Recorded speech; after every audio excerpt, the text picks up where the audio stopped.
Chapter 17. I remember very little about the next few days. I know I saw Annie only twice.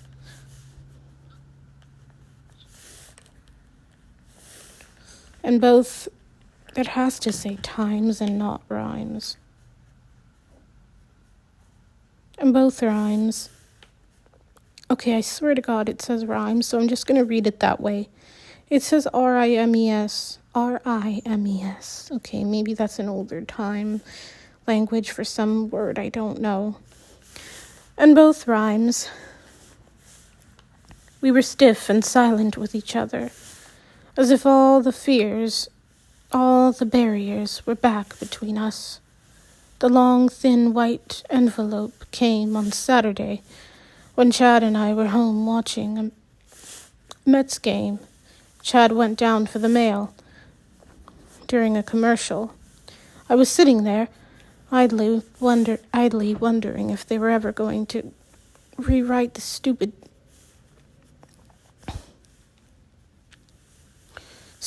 beer ad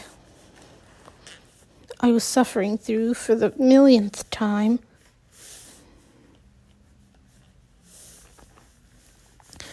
When I heard his key scraping in the lock, and then his voice saying, Liza, I think it's home."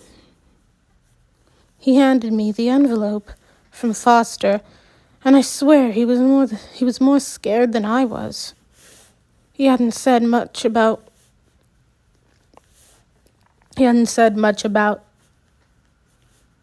what it had been like at school for the past couple of weeks while I hadn't been there. But I got the impression it hadn't been any picnic for him. Sally, he'd mentioned casually, wouldn't speak to him, even though she was a senior and he only a sophomore. They'd always been friendly enough to say hi in the halls and things like that. Sweet, wonderful Chad. One afternoon he came home late with a bloody nose and blood in his sheepdog hair.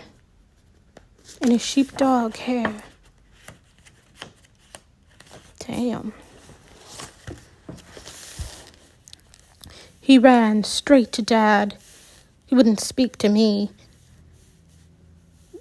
Neither he or Dad ever told me what happened, but I'm pretty sure I know, and it still makes me sick thinking about it. "Aren't you going to open it? You want me to go away? I'll go back to the game," he said, and turned toward the TV set. It's funny, but I didn't feel much of anything staring at that envelope before I opened it. Maybe it was because by then I really didn't want to go back to Foster anyway, even if they said I could. And so in a way, I was dreading not being expelled as much as being expelled. The only thing I was considering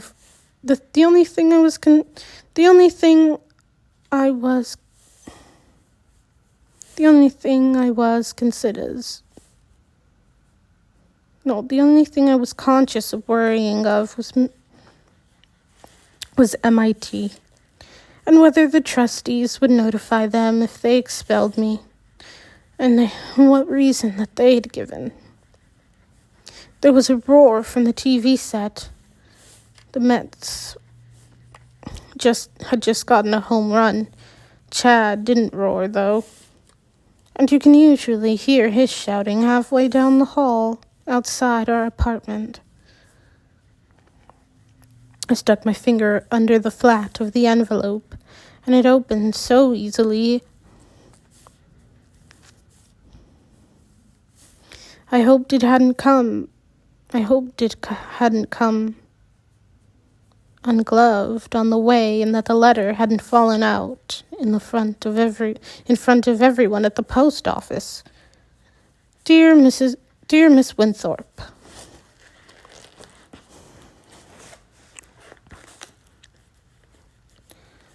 The Board of Trustees of Foster Academy is happy to inform you... ...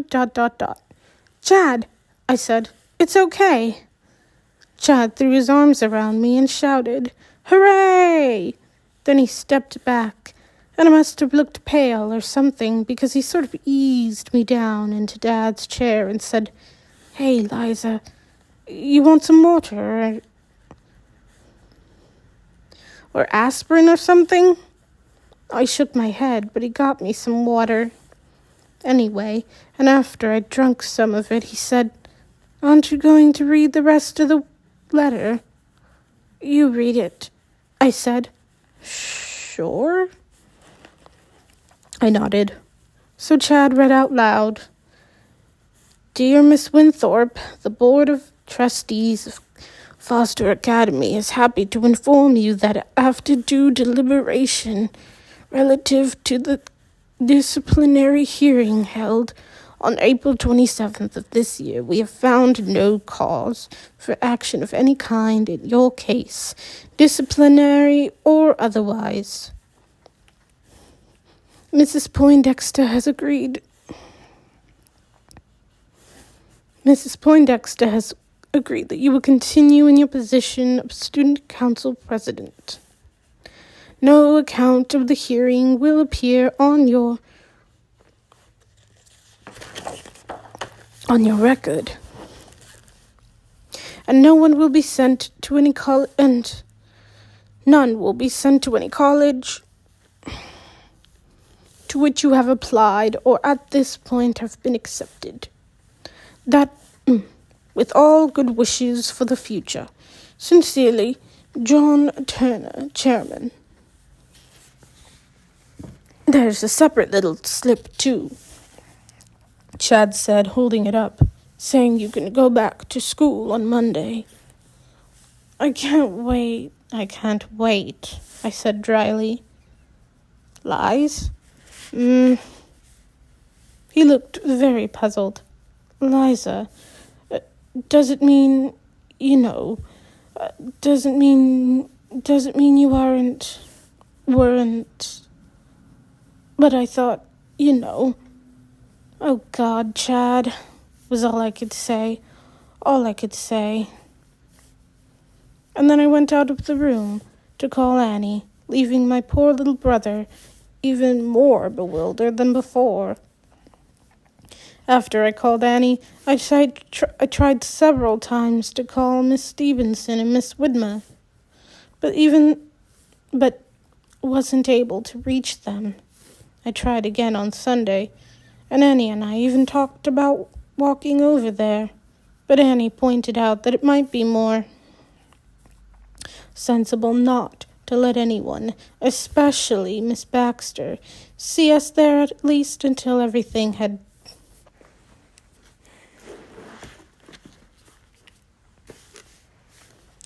died down a bit. Monday was the first really hot day we'd had, almost like summer, but I knew that wasn't why I was sweating by the time Chad and I arrived at school. I wanted to walk in confidently, looking as if nothing had happened, but as we went up the stairs, I knew I wouldn't be able to do it. If you want us to go in separately, I'm okay with it, I told him. Are you crazy? He said. And then he actually held the door open for me and stared hard at a couple of sophomores who sort of snickered. Good luck, sis, he whispered. Yell if you need me. I've got a left jab that packs quite a wallop. I suppose I embarrassed him by doing it, but I hugged him right there in the hall. Foster felt like a place I'd never been to before when I walked through the hall that day and downstairs to my locker. I guess it was mostly that I didn't feel I could trust people there anymore, and somehow that made even the familiar, shabby walls look potentially hostile. They were the same rooms, the same people, the same staircases, and the same dark wood and stuffy smell. The same dining room with the vases and violets from the school garden on each table. The same bulletin board on which Sally had put her ear piercing. Sign, 100 years ago, my same old locker, battered. Would there be another note? There wasn't. A couple of kids came to their lockers when I was putting stuff back into mine, and I said hi, and then they said hi back, but of course it was a little stiff and embarrassed on both sides. Valerie Crabb, who was in my physics class, tried, though. She held out her hand to me and said, "Welcome back, Liza. You want any help making up stuff in physics? Say the word." That was really nice. But then I went into the girls' room, and that wasn't so nice. No one said anything specific, but one kid said hi loudly, like a warning. "Hi, Liza!" And then she said to another girl who'd been combing their hair. And she and another girl who'd been combing their hair left immediately, and someone who'd just gone to the bathroom flushed right away and hurried out without even washing her hands and looking at me. I told myself it would be great. To be great to have the John all to myself every time I wanted to use it. But I didn't convince myself and couldn't. Then, on the way to chemistry, I ran into Walt. He stopped right in the middle of the hall when I was a few feet away and held out his hand to me. "Liza, hello," he said, all smiles. "Hey, it's really good to see you back. I mean that, really good. I tried to shift my books around so I could shake his hand since he was holding it out so persistently. "Hi, Walt," I said, and started to walk again as soon as the handshake was over. He fell into step beside me. "Hey, listen, Liza," he said. "I hope you're not going to let any of this, affect you at all. I mean, sure, Sally was upset, but I want you to know I'm behind you all the way. I can understand Sally's reaction, but, I'm not going to desert a friend just because of a little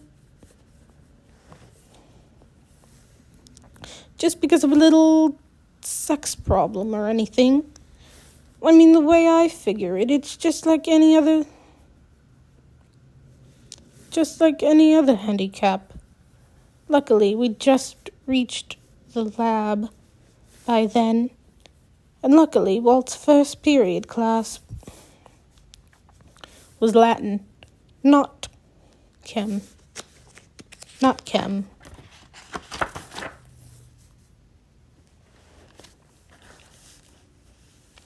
I didn't really notice in chemistry that the only people sitting near me were boys, especially since when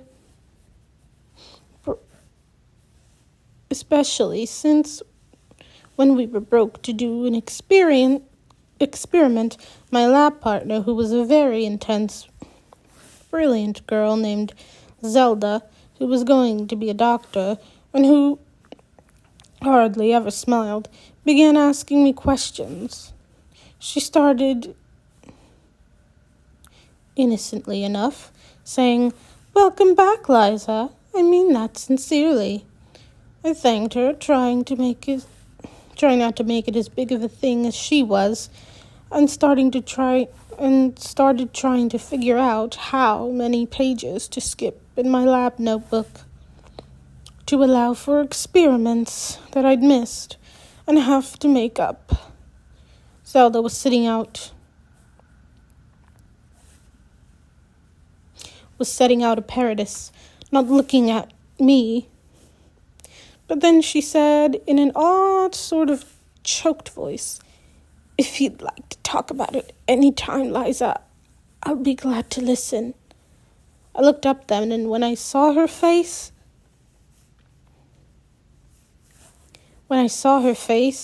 the icicles started coming back into my stomach. "Thanks," I said carefully, "but I don't think so." Her face seemed very serious, but her eyes didn't. "Liza, may I ask you something?" "Sure," I said reluctantly. "Well, I think you know me well enough to know."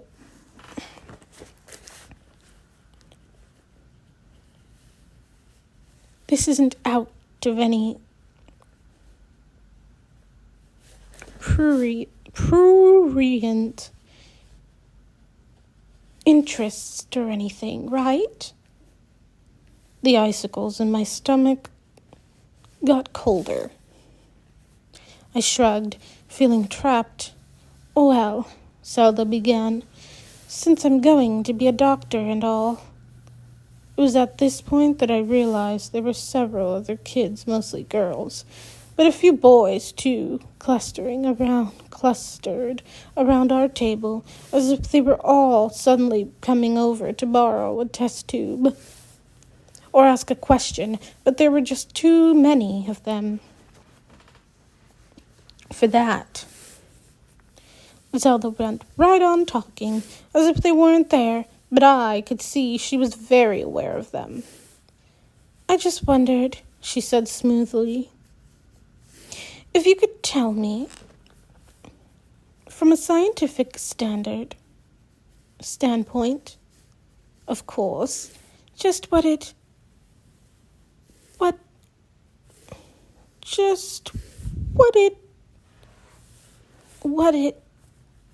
is that two girls do in bed." It did get better, although it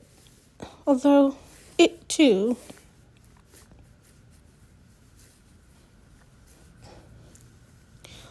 it did get better, although it took a while for some of the girls to sit next to me again in class.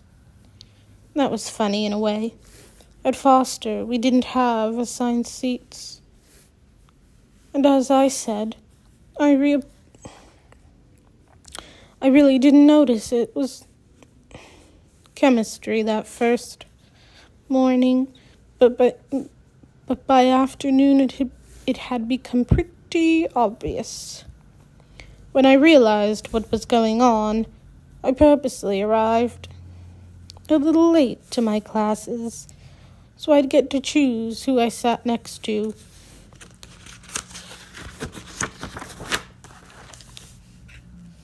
And could maybe show the girls that I wasn't going to rape them in the middle of math or something. I don't know. I'm probably exaggerating, but it did seem a little grim at first. I guess if I add it all up, though, I'd have to say that for every kid who was rotten, and there were really only a few, there was at least two, like Valerie and all the other kids that just said hi to me in an ordinary friendly way, who counteracted it. Mary Lou Dibbins, for instance, came up to me and said, "Thank God you're back. Angela can't even begin to stand up to Mrs. Poindexter at council meetings." There was a girl in history class who just smiled and came up to me as if nothing had happened and asked me if I wanted an extra pen. And then there was Con and what he told me. It was later in the afternoon of that first day, before I got around to reading the bulletin board in the main hall. A notice had gone up Dated noon from Mrs. Poindexter, canceling the next 2 council meetings, which meant that, despite what Miss Mary Lou had said, there'd probably only be one more.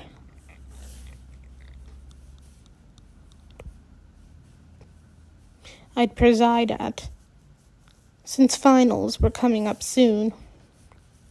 Seeing that notice was like having the last bad thing happen on one of those days when everything goes wrong. Con came up to me then when I was standing there, and he obviously figured out what I was going through, which made it partly worse and partly better. Life, he observed, looking up at the bulletin board instead of at me, is a crock of you-know-what, with all the wrong people falling into it. Still, you hear about Poindexter? No, I said, through the damp haze in front of my eyes. What about her? Leaving at the end of the year. Some order from the Board of Trustees. It's not around school yet, but there was this official-looking letter in the office that I just happened to see Poindexter weeping over. Something about frequent demonstrations of poor judgment and overreaction to trivial incidents and continuous overextensions of authority to the point of undermining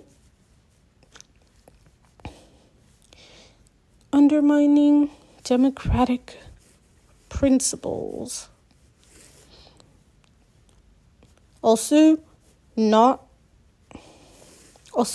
you might like to know that Friday afternoon, Mr. Piccolo announced that the pledges are really starting to come in now. Con put his hands on my arms, still looking at the bulletin board. Liza, he said, listen, MIT's gonna be great, you know that, don't you? I managed a nod, and Con patted my arm and said, don't forget it. And then he even had the tact to go away.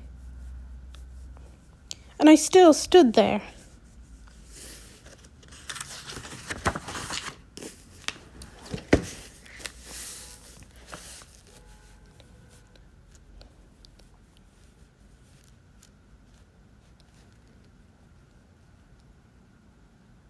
From that moment, it didn't matter to me very much how good it was that Mrs. Poindexter was leaving. It did matter that it was obvious she'd been kicked out by the Board of Trustees, and that even the disciplinary hearing was clearly not the only reason. It certainly must have been one of the reasons. The trouble was, all I could think was, I did that. I did that too, because right then, I didn't want to have an effect on anyone's life, not even Mrs. Poindexter's. I just wanted to be as anonymous and unimportant as the newest freshman from then until graduation. But I decided, since this was my first and only free period that day, to go ahead with what I'd been on my way to do when I'd stopped at the bulletin board. Go to the art studio to see Miss Stevenson and find out how Miss Widmer's and her hearing had gone. I didn't have English until last period, so I hadn't seen Miss Widmer yet. But there was a strange woman rummaging in Miss Stevenson's supply cabinets. She looked up blankly when I went in, and said, "Yes, may I help you? I don't think there's a class here this period, is there?" The woman laughed in a friendly way as she went to Miss Stevenson's drawing board and picked up a schedule. I wonder how long it's going to take me to learn. What's when? Is anything the matter? Miss Stevenson's got another cold. I told myself as I ran out. She's just absent. I think I ran all the way to Miss Widmer's room. There was a class going on, but Sally was right outside the closed door at the water fountain. "If you're looking for Miss Widmer," Sally said with a little smile, "I'm afraid you won't find her here." But she should be back today," I said, still stupidly bewildered. "The way I am. I hope. I got my notice Saturday, but so she must have. I'm sure she got hers Saturday, too." "Liza," Sally said, almost sympathetically. "That's why she's not here." I think I said, "Oh, God," and started to walk away, but Sally came after me. "Liza," she said, "listen, you may not believe me, but, well, I'm sorry I had to do what I did. I'm sorry I was mad, too. And, well, I'd like to help you, Liza."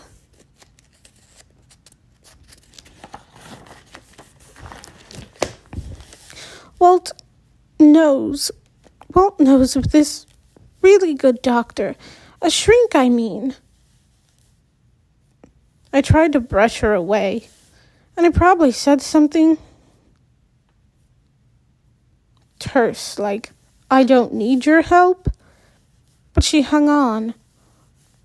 All I could think of was getting to a phone and calling Miss Stevenson and Miss Widmer. "Listen, Liza, the trustees had to do it. Don't you see? Even if there hadn't been a fund-raising campaign going on, they'd have had to fire Miss Stevenson and Miss Widmer. Having teachers like that, it's sort of like my causing ear infections, isn't it? Only this is very much worse. It just ruins people for getting married and having kids and having a normal, healthy sex life, and for just plain being happy and well-adjusted. The thing is, well, think of the influence teachers have." She smiled sadly. "Oh, Liza, think of yourself. Think of how influenced you were by them. You always liked Miss Stevenson especially. I almost idolized her." You almost idolized her." I swear it was all I could do not to shake her. "I do not idolize her," I shouted. "I like them both, the way most other kids in the school do. I didn't even know they were... I didn't..." I sputtered for a few seconds more, thinking it still might be risky to say the word outright. That they were gay. Instead I said, "Sally, I'd have been gay anyway. Can't you understand that?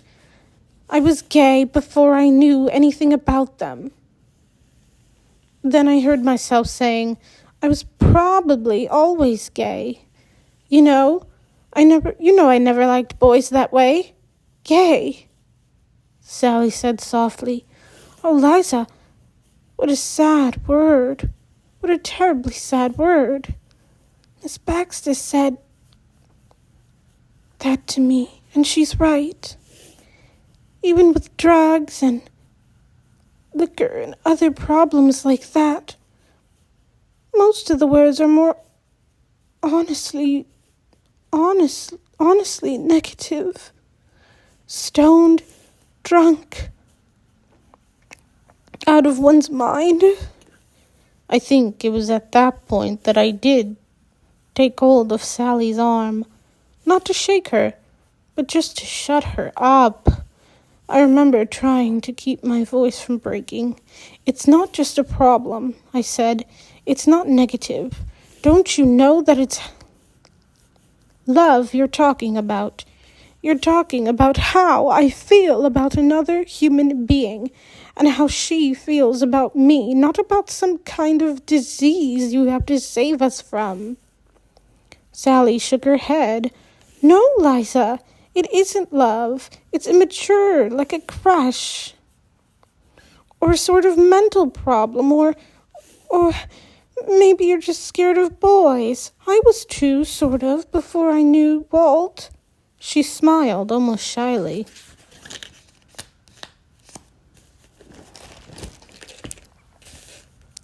I really was, Liza. Even if that sounds funny. But he's so understanding and well, maybe you'll meet a boy like him someday and oh, Liza, don't you want to be ready for that? When it happens, a shrink could help you, Liza. I'm sure.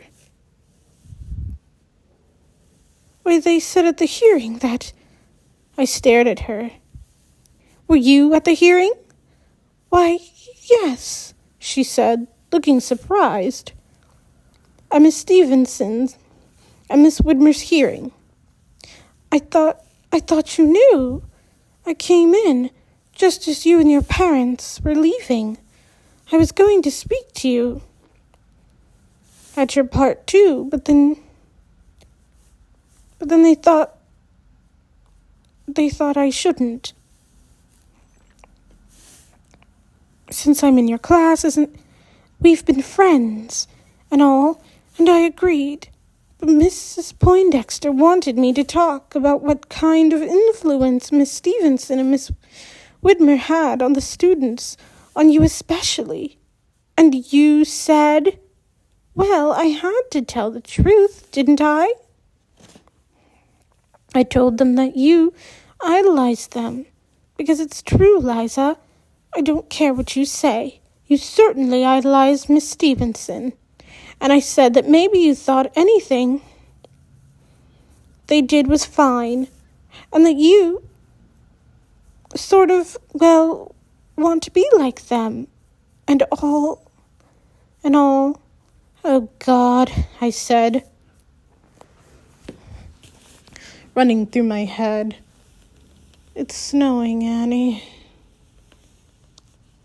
Liza wrote, but the echo of Sally's words and of her own stalled thoughts interrupted.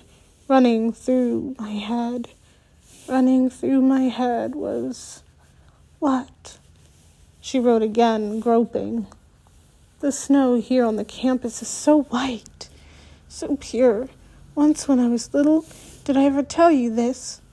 I saw a magazine picture of a terrible black and twisted shape, a little like a old-fashioned steam radiator, but with a little head on it and stubby feet with claws.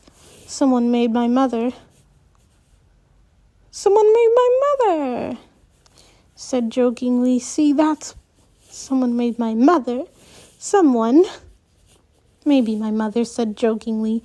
See, that's what you look like inside when you're bad. I never forgot it. And that's what I felt like inside since last spring. running through my head now is, Annie, if I'd been at the part of the hearing, I could have told the truth. I probably could have saved them. Well, maybe saved them if I had been there.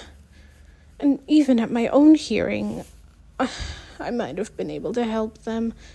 I could have said, I wanted to say that they'd had no influence, that I'd have been gay anyway.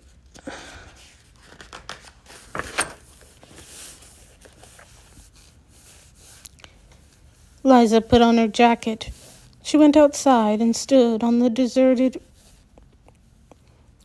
riverbank, watching the snow fall lightly into the Charles. If I hadn't been gay, she thought, as her mind cleared, if nothing had happened in that house, in that bedroom. But admit, she said aloud, you are gay, Liza, and something did happen in that house, and it happened because you love Annie. In ways you wouldn't if you weren't gay. Liza Winthorpe, you are gay.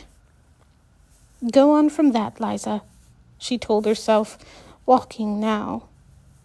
Climb that last mountain. Walking now.